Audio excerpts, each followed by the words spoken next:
The next speaker is Dr. Michael Gנסן. And let me introduce Michael Jackson. He worked 15 years in the National Academies on variety of roles. One of them, the late one, is the Director of Strategic Web Communication. And he also worked in the interface between digital technologies and academic publishing since the late 1980s. And thank you for coming. The floor is yours. So good afternoon. Can you all hear me adequately? Yeah, I'm seeing nods. Good. So one of the truths about policy making and the making of policy is that it's really boring. And I'm going to be talking about how evidence-based policy making, the troubles that we have in the United States about this, coming from the National Academies themselves. The National Academies is considered the advisors to the nation on science, engineering, and medicine. It's comprised of the National Academy of Sciences, the Institute of Medicine, the National Research Council, and the National Academy of Engineering. It is, so the National Academies is sort of an umbrella for these organizations.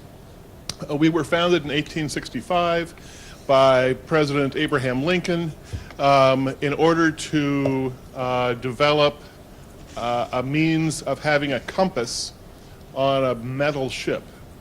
And magnetism and metal are complicated. How do you have a metal ship that could have a... so that was actually sort of direct research as opposed to what it evolved into, which is a system that is trying to come up with the best advice for Congress that's possible. So we are asked big questions. Authoritative reports are generated by the National Academies by bringing together 15 or 20 of the best minds in the country on a particular topic. So if the question is climate change, they bring in the 15 or 20 best climatologists, and they make sure they frame the question correctly. They spend a year, 18 months, discussing, having meetings, working through the issues, and then come up with policy recommendations. And so our job is to identify the evidence for making sound policy decisions. I ran the online publishing platform of the National Academies for about 12 years. And in the process of digitizing these things and making them available online for free, it became clear that we had been saying about climate change and the greenhouse effect that something had to be done back in the 1980s. We had a report on the economic value of natural systems called Nature's Numbers back in the 1990s. We made really good recommendations about science education policy in the 2000s, and we just came out with this massive 4 or 5 report compendium on America's energy future, what kind of choices we should be making about energy and changes in the structure and in society. Well, unfortunately, the evidence-based conclusions that I came to was that, in fact, the evidence does not support the premise that national policymaking is generally based on the available evidence. So there isn't, it is very difficult to have policymakers listening to experts because experts often scare policymakers. Over the last 6 years or so, we had spent a couple of $1 million trying to develop better communication skills, better strategies for communicating to policymakers the results of these studies. And among them is what you need to know about energy, what you need to know about climate change, training scientists directly in communication skills, having annual communications fairs where we tried to make sure that the staff and specialists of the National Academies we're understanding the changes in technology and the issues surrounding them. trying to increase the impact of these authoritative reports. Because after all, our job was to be the advisors to the nation. Let's make sure the nation is advised well. So the instances of success are somewhat, they exist, but an awful lot of it is an exercise in frustration. Human responsibility for climate change is really clear. We developed the National Science Education Standards, which had an awful lot of investigative recommendations for hands-on learning, for experiential learning. Those were thrown out the window by the Bush administration. The security of spent nuclear fuel was not really listened to very clearly, assessment of tsunami preparedness. And so I've come to some conclusions. Most of these are all personal conclusions, by the way. I'm not speaking for the National Academies. But we have 5,000 of these reports up online. They are fully open. They can be read page by page. They can be skimmed. You can pull down the PDF. The site receives an awful lot of visitors every month. For the most part, we're not selling things. We are publishing in the largest sense of the word. And that openness is great. It's wonderful to have 1.5 million visitors a month coming to read our books. For a long while, we had a program in which we made the PDFs available for free only to the developing world. And we would get these wonderful emails saying, we've learned so much from this book. Thank you so much for making the riparian systems and aquatic mammals report available, because it's changed the way we are thinking about it. But within the United States, oftentimes those things are less. You're never a prophet in your own country. So openness does not necessarily mean that you make a difference, but it's a requirement for making sure that you have evidence-based policy. Is to have the evidence evident and available.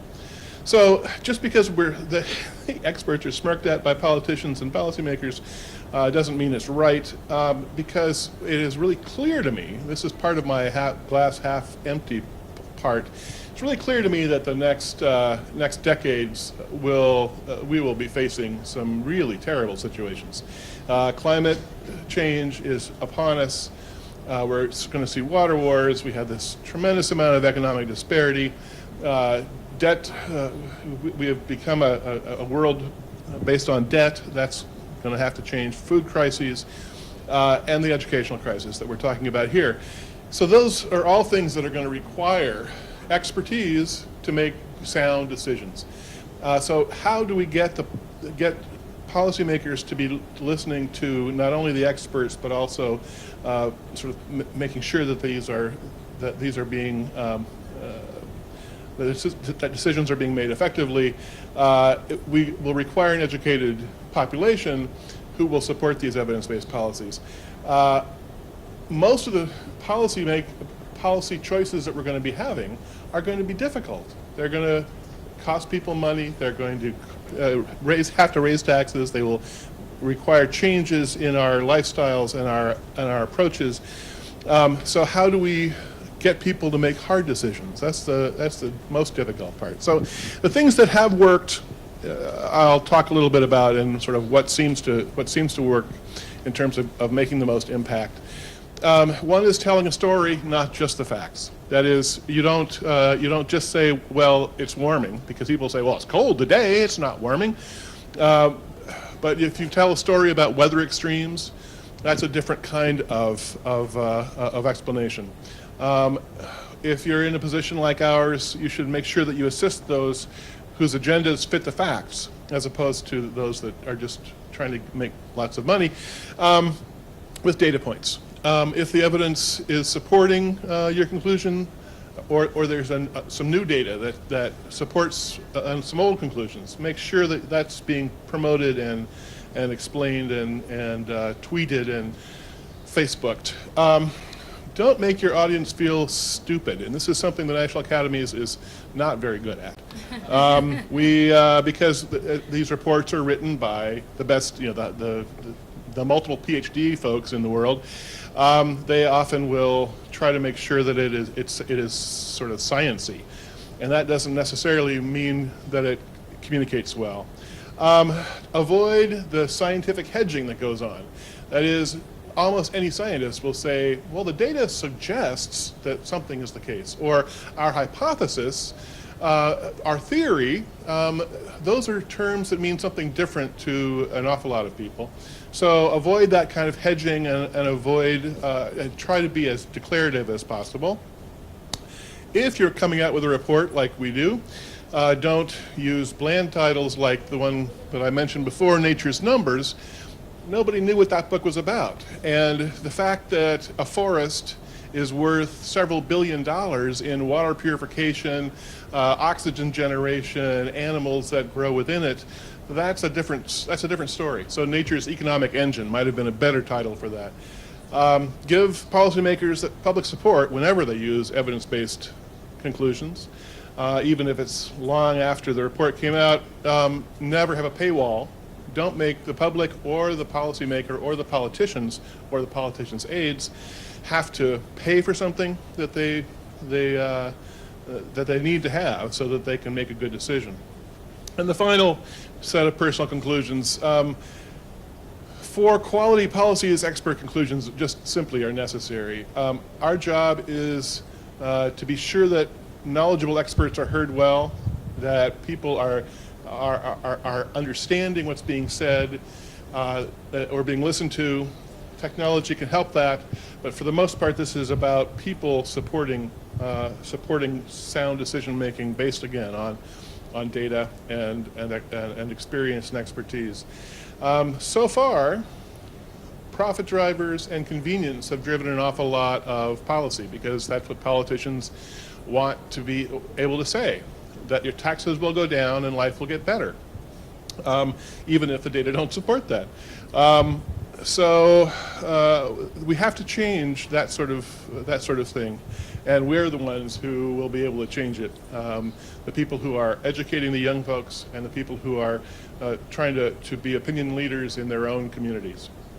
And that's all I'll say for now. Thank you. Thank you very much.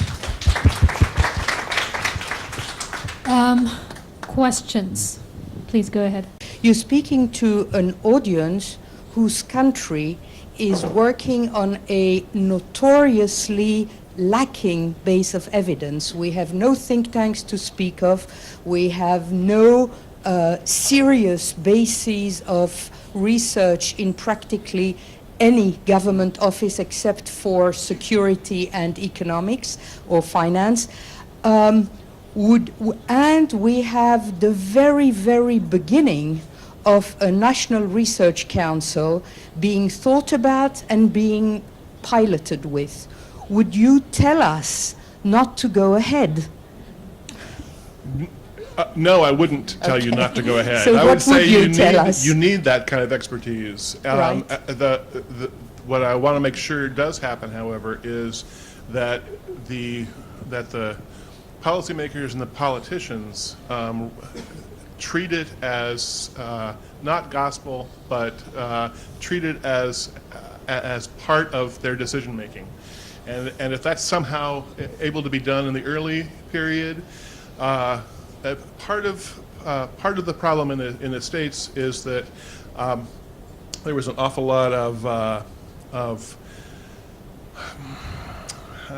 well, let me just say I'm a liberal, and so the 8 years of George Bush was really a difficult time for me, and because he didn't want to believe in evidence, because he had gotten elected without it. And so as a consequence, there was an awful lot of downplaying of the value of science, the value of evidence, the value of expertise. And so if it can be part of the dialogue that goes on as policies are being made, then you're in much better shape than without it. So if I could make an observation, Michael since I spent 24 years in elected office, I feel like I need redemption. It's sort of like Alcoholics Anonymous. I'm in my 11th of 12 stages. But so I'm curious whether you would share this observation, that politicians are human beings, and just a little bit more so sometimes. But as such, as humans, we are all caught up by the anecdote, by the human story. Yesterday, for instance, thank you, Gila, we visited a kindergarten in the Negev. I will have that memory forever. Bedouin kindergarten. And I will have that memory forever. You can show me data on child development all you want, but I'm going to carry that memory. I know one very prominent lawmaker in the United States who chairs the Education Committee and the Appropriations Committee for Education. Somebody showed him a similar kindergarten 25 years ago, and that is emblazoned in his mind. Now, if you can then bring 10 tomes of research that underscore that. So I'm not sure it's an either or. What I always like to say is that one elected official always wins out over 10 volumes of research. So therefore, the best combination is to have 10 volumes of research and a human story. Put the human story, and Michael talked about that here, put the human story out front, and then have the research ready to go in right underneath it every time he or she is looking for substance. I still have hope for that the internet is changing our ability to connect with each other, and that will make the need for centralized leadership unnecessary. Because at this point we may be demonstrating that it is a not functioning system.